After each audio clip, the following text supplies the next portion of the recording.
అందరికీ నమస్కారం. ఈరోజు మీ అందరికీ నేను వినిపించబోయే కథ నానాటి బ్రతుకు నాటకము.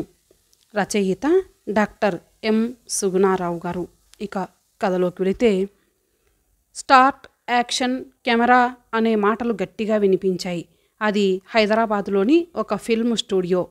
అక్కడ తాత్కాలికంగా నిర్మించిన ఒక రంగస్థలం సెట్. ఒక నాటకాన్ని షూట్ చేస్తున్నారు. కొంచెం దూరంలో డైరెక్టర్, పక్కనే కెమెరామెన్, ఇంకా అసిస్టెంట్ డైరెక్టర్లు ఆ వేదిక మీద నాటకాన్ని చూడ్డానికి వచ్చిన ప్రేక్షకులు. లైట్స్ ఆన్ అనే పిలుపు వినిపించింది. ఆ వేదిక మీద ఉన్న నటుడిపై లైటింగ్ పడింది. అతడు తన డైలాగ్ చెప్పడం ప్రారంభించాడు. కొట్టండిరా చప్పట్లు, ఇవే మా కళాకారులకు స్ఫూర్తినిచ్చే, కీర్తిని పెంచే నిచ్చెన మెట్లు. ఈ చప్పట్ల కోసమేరా మా జీవితాలు రంగు వెలిసిపోయినా ఈ రంగస్థలం మీద రంగు వేసుకోకుండా బతకలేకపోతున్నాం. తోలుబొమ్మలాటల రోజులు చూశాం, వీధి నాటకాల రోజులు దాటాం. యక్షగానాలొచ్చాయి, హరికథలు, బుర్రకథలు. ఆ తర్వాత మూకీలు, టాకీలు, బ్లాక్ అండ్ వైట్ సినిమాలు దాటి పంచరంగుల సినిమాలు చూశాం. ఆ తర్వాత సినిమాస్కోప్ సినిమాలు, 70mm, ఆ తర్వాత డిజిటల్ కాలం. ఇలా సినిమా ఎంత ఎత్తు ఎదిగినా మాలాంటి వాళ్లను వదలకుండా వెంటాడుతున్నది రంగస్థలం. వేదిక మీద మేము డైలాగు చెబుతుంటే వచ్చే కిక్కే వేరు. మా సంభాషణలకు స్పందిస్తూ ప్రతిస్పందనగా మీరు కొట్టే చప్పట్లు మా గుండె చప్పుళ్ళు. కట్ కట్ అని డైరెక్టర్ అనగానే ఆ పాత్రధారి డైలాగ్ చెప్పడం ఆపాడు.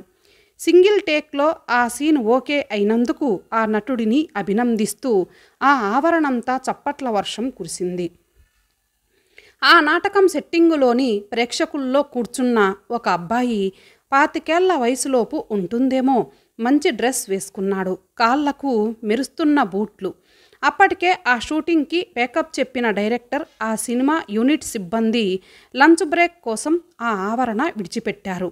అంతవరకు తన డైలాగులతో అందరినీ సమ్మోహనపరచిన ఆ నటుడు మాత్రం ఒక్కడే నడుచుకుంటూ వచ్చి తన వాహనంలోకి వెళ్ళి కూర్చున్నాడు.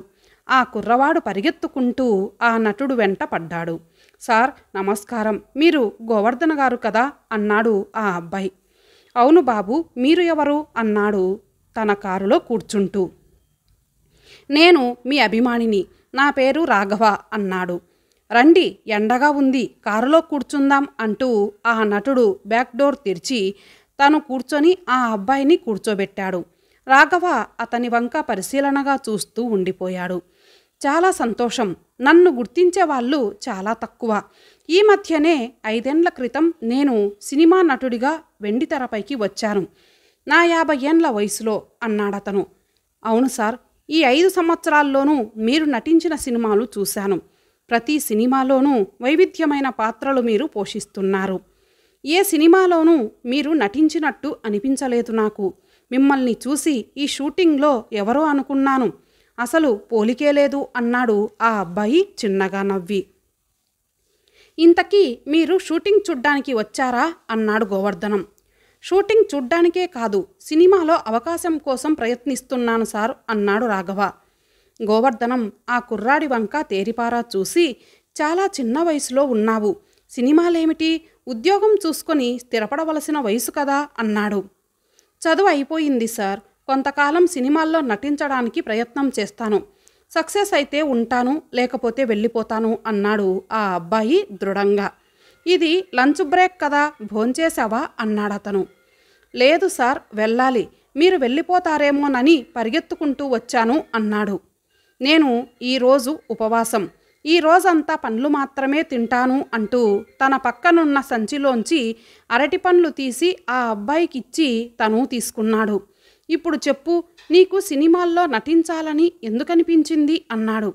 సార్ ఏమీ అనుకోకండి, మీరు ఈ 50 ఏళ్ల వయసులో నటుడు ఎందుకు అవుదామనుకున్నారు అన్నాడు.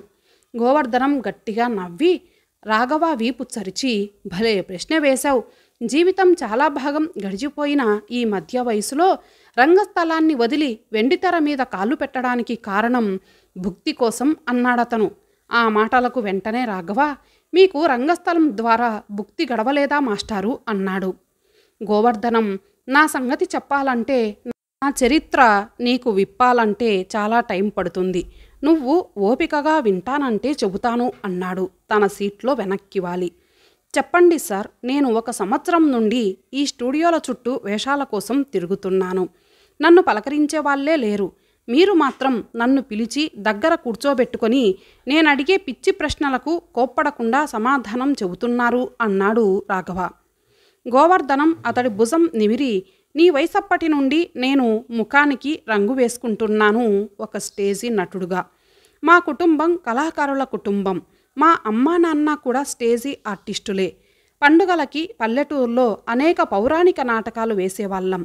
ఒక పాత వ్యానులో మా నాన్న అమ్మ తమ బృందంతో ఊరు వాడ తిరిగేవారు. వారికి నేను నాటకాలలో వేయడం ఇష్టం లేదు.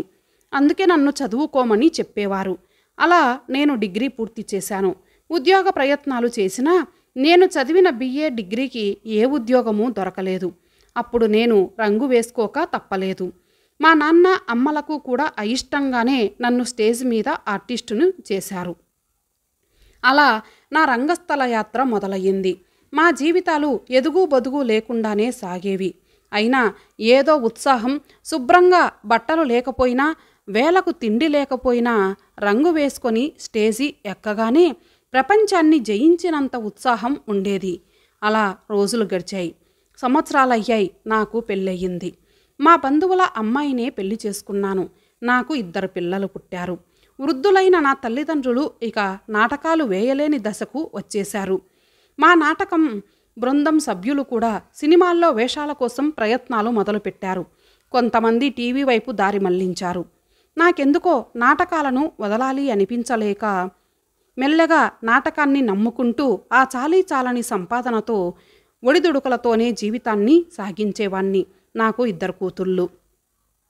వారి చదువులు ఇంకా పెరుగుతున్న అవసరాలు, ముసలి తల్లిదండ్రులను చూసుకోవాల్సిన పరిస్థితి. ఈ నేపథ్యంలో నాటకాలకు ఆదరణ తగ్గింది. మమ్మల్ని నాటకాలు వేయమని పిలిచేవాళ్లే కరువయ్యారు. ఈ పరిస్థితుల్లో గత్యంతరం లేక సినిమాల్లో వేషాల కోసం ఒక్కన్నే హైదరాబాదు వచ్చాను. స్టూడియోల చుట్టూ తిరిగాను. అడగని మనిషి లేడు. చెప్పులు అరిగిపోయాయి. తీసుకొచ్చిన డబ్బులు అయిపోయాయి. తిండికే గగనమయ్యింది. మంచినీళ్లు తాగి కడుపు నింపుకున్న రోజులు ఉన్నాయి. ఆ దశలో 2 ఏళ్ల క్రితం నాకొక పాత్ర దొరికింది. అతను చెప్పడం ఆపాడు. మళ్ళీ షూటింగ్ కోసం సందడి మొదలైంది. లంచ్ బ్రేక్కు వెళ్ళిన షూటింగ్ యూనిట్ అంతా వచ్చేశారు. బాబు, నేను షూటింగ్కి వెళ్లాల్సిన టైం అయ్యింది. రేపు ఇక్కడికే ఉదయం రా. నీకు ఉత్సాహం ఉంటే మిగతా కథ చెబుతాను అంటూ ఆయన కారు దిగి షూటింగ్ జరుగుతున్న ప్రదేశం వైపు అడుగులు వేశాడు. రాఘవ, రేపు వస్తాను సార్ అంటూ ఆ ఆవరణ దాటి బయటకు కదిలాడు. తర్వాత రోజు మధ్యాహ్నం అందరూ లంచ్ బ్రేక్ వెళ్ళిన సమయంలో ఆ షూటింగ్ స్పాట్లో కుర్చీలో కూర్చొని విశ్రాంతి తీసుకుంటున్నాడు గోవర్ధనం. సార్ అనడంతో కళ్ళు తెరిచాడు. భోజనం అయ్యిందా సార్ అన్నాడు రాఘవ. వాళ్ళు తినే బిర్యానీలు లాంటివి తినలేక ఏదో నాకు నచ్చిన అల్పాహారం తినేసి వచ్చేశాను అన్నట్టు నీకోసం ఒక పాత్ర అడిగి ఉంచాను అన్నాడు గోవర్ధనం. ఆ మాటలకు రాఘవ మొహం విప్పారింది. కళ్ళు మెరిశాయి. ఏం పాత్ర సార్ అన్నాడు. ఒక పల్లెటూరులో ఉండే డాక్టరు. ఈ సినిమాలోని రంగస్థలం కళాకారుడైన నాకు స్టెతస్కోప్తో పరీక్ష చేసి బీపీ చెక్ చేస్తాడు. అది పాత్ర అన్నాడు గోవర్ధనం. డాక్టర్ పాత్ర అన్నాడు నిరాశగా రాఘవ. ఏదైనా పాత్రే కదా, దానిలో నువ్వు సహజంగా నటిస్తే నీకు ఎన్నో వేషాలు వస్తాయి. నీకో విషయం చెబుతాను, కూర్చో అన్నాడు గోవర్ధనం తన పక్కన ఉన్న కుర్చీ పక్కకు జరుపుతూ. రాఘవ ఆసక్తిగా ఆయన చెప్పేది వినడానికి ముందుకు వంగాడు. నేను సినిమా ఫీల్డ్కి వచ్చిన కొత్తలో ఒక పాత్రలో నటించాల్సి వచ్చింది. ఆ పాత్ర ఎలా ఉంటుందంటే ఏ డైలాగులు లేకుండా కళ్ళు మూసుకొని పడుకునే పాత్ర. స్టేజి మీద పేజీల కొద్దీ డైలాగులు చెప్పే నాలాంటి వాడికి అలా నటించడం నరకమే. అయినా నటించాను. ఆ శవం పాత్రలో అన్నాడు గోవర్ధనం. అయ్యో, మీరు శవంగా నటించారా అన్నాడు ఆశ్చర్యంగా రాఘవ. అవును, ఆ తర్వాత ఇంకో పాత్ర వచ్చింది. ఒక సినిమాలో జమీందారు గారు పక్కన ఉండే సేవకుడి పాత్ర. ఆ జమీందారు పాత్ర ఎప్పుడూ కారాకిల్లి నములుతూ ఉంటాడు. ఆ సేవకుడు అతడి వెనుక ప్లాస్టిక్ డబ్బా పట్టుకొని తిరుగుతాడు. నమిలిన కిల్లి ఆ జమీందారు ఆ డబ్బాలో ఉమ్ముతూ ఉంటాడు.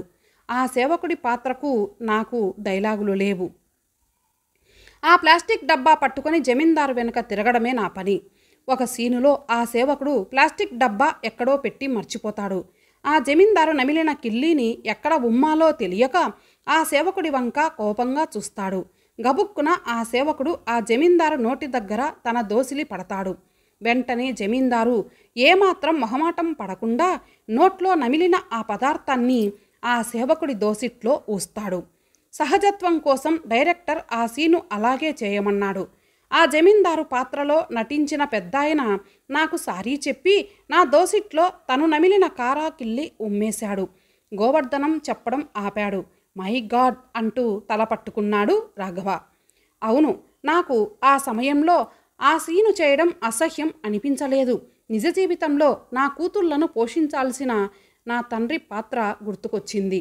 అలాగే వృద్ధాప్యంలో ఉన్న మా అమ్మా నాన్నలను రక్షించాల్సిన నా కొడుకు పాత్ర మనసులో మెదిలింది. నిజ జీవితంలో నా పాత్ర పోషించాలంటే నేను ఈ సినిమాల్లో ఏ రకమైన పాత్రనైనా పోషించాలని అనుకున్నాను చెప్పడం ముగించాడు గోవర్ధనం. ఒకసారి రాఘవ కళ్ళు మూసుకున్నాడు. ఆలోచనలో పడ్డాడు. సరే సార్, మీరు చెప్పిన ఆ డాక్టర్ పాత్రలో నటిస్తాను. ఎప్పుడు రమ్మంటారు అన్నాడు. సూపర్, రేపే చేసేద్దాం.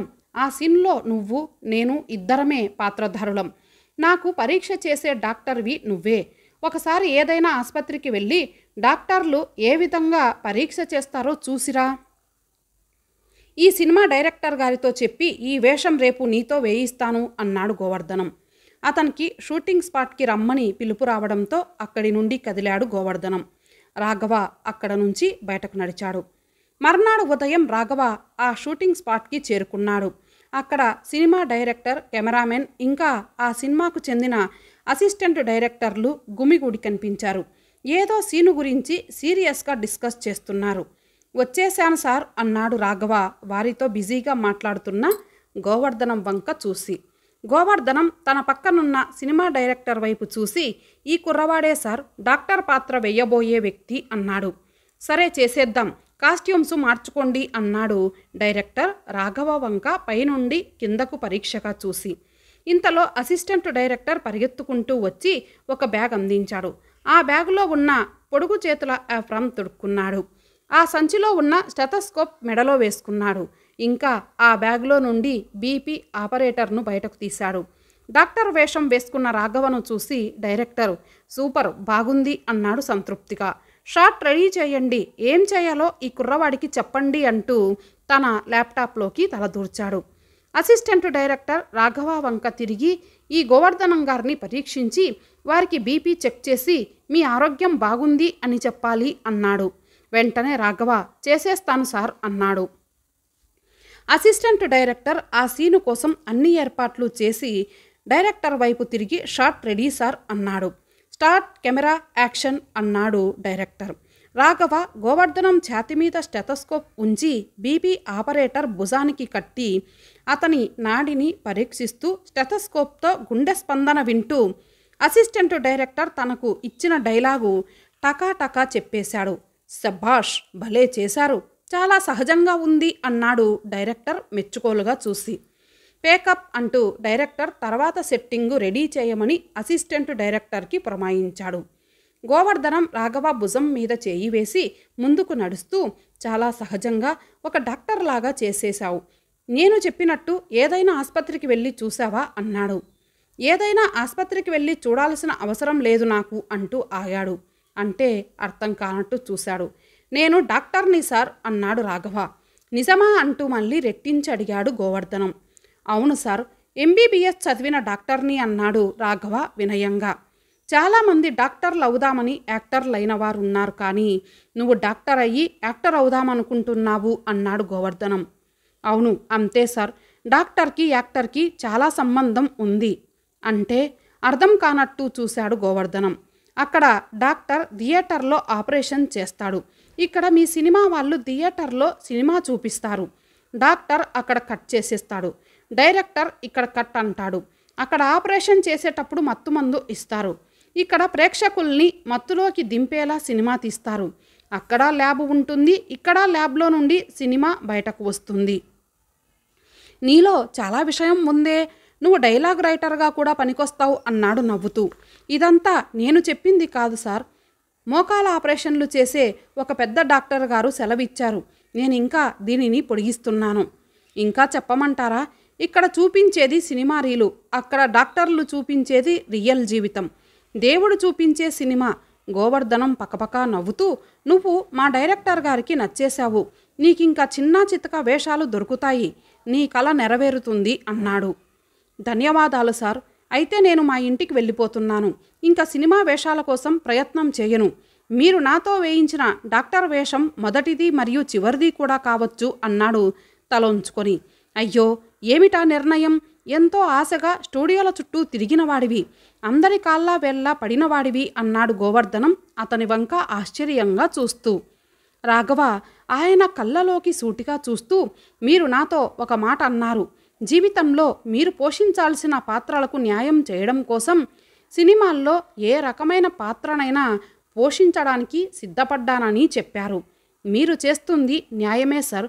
ఒక రంగస్థల నటుడు సినిమా నటుడు కావాలనుకోవడం సబబే, కానీ నేను చేస్తున్నది అన్యాయం అనిపిస్తోంది అన్నాడు. అలా మాట్లాడుతున్న రాఘవ కళ్ళల్లో చిన్నగా కన్నీళ్ళు. నువ్వు చేసేది అన్యాయమా? అదేంటి అన్నాడు గోవర్ధనం విస్తుపోతూ. ఇక్కడ మా కుటుంబం గురించి చెప్పాలి సార్. మా తాతల తండ్రుల నుండి మాది వ్యవసాయం. మా నాన్న, పెదనాన్నలు, చిన్నాన్నలు అంతా వ్యవసాయం చేస్తారు. మా కుటుంబంలో బాగా చదువుకున్నవాడిని నేనే. నన్ను డాక్టర్ని చదివించడం కోసం మా నాన్నకు మా పెదనాన్నలు, బాబాయిలు సహాయపడ్డారు. మా కజిన్స్ అందరిలో నేనే పెద్దోడిని. నేను చదువు పూర్తి చేసి మా ఊర్లో హాస్పిటల్ పెడతానని మా కుటుంబం, బంధువులు అంతా ఎదురు చూస్తున్నారు. మా వాళ్ళందరూ చిన్నకారు రైతులు, మోతుబరులు కాదు. కొంతమందికి భూమి కూడా లేదు, మరికొంతమంది రైతు కూలీల్లా బతుకుతున్నారు.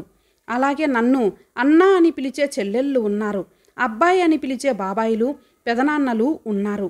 వీళ్ళంతా నా చదువు అయిపోతే తమ ఊరికి ఒక డాక్టర్ వస్తాడని ఎదురు చూస్తున్నారు. అయితే నేను పీజీ ఎంట్రన్స్ కోసం ప్రిపేర్ అవుతాననే అబద్ధం చెప్పి నాకున్న సినిమా పిచ్చితో ఈ స్టూడియోల చుట్టూ తిరుగుతున్నాను. మీరు చెప్పిన ఆ ఒక్క మాటతో నాకు జ్ఞానోదయం కలిగింది. మీరు అన్నారు కదా, మన జీవిత నాటకంలో పాత్రలు పోషించడం ముఖ్యమని. నేను ఈ సినిమాల్లో ఏదో ఒక పాత్ర కోసం వెంపర్లాడాను. అన్నో, తమ్ముడో, మామయ్యో, బాబాయో, కొడుకో, కానీ నిజ జీవితంలో నేను పోషించవలసిన అసలైన పాత్ర గురించి మర్చిపోయాను సార్.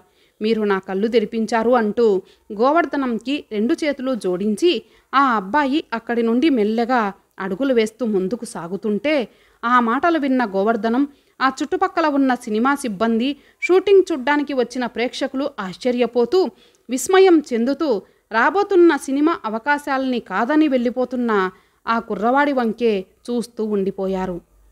ఇంతటితో ఈ కథ సమాప్తం. మరలా మరొక మంచి కథతో కలుద్దాం. అంతవరకు సెలవు. నమస్తే.